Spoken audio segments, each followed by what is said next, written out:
তখনই সেখানে আরেকটা ছোট হরিণ আসে।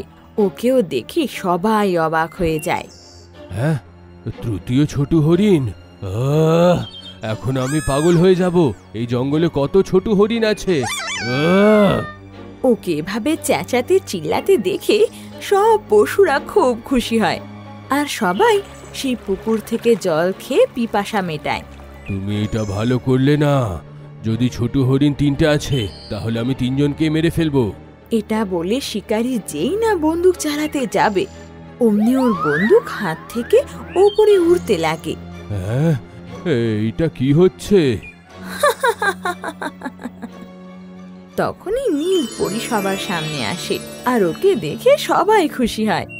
বদমাস শিকারী, তুই যাকে আগে ধরেছিলি সেই ছিল আসল ছোট হরিণ, আর পরের গুলো তো আমার তৈরি করা জাদুর ছলনা। বলতে না বলতে ছোট হরিণ দুটো গায়েব হয়ে যায়। আর এটা দেখে শিকারী নিজের চুল ছিঁড়তে ছিঁড়তে জোরে চেঁচায়। ধ্যাৎ তেরি, তুমি আমাকে বোকা বানালে। কি বললে তুমি? প্যাঁচা বানিয়েছি? এটা কিন্তু ভালো আইডিয়া।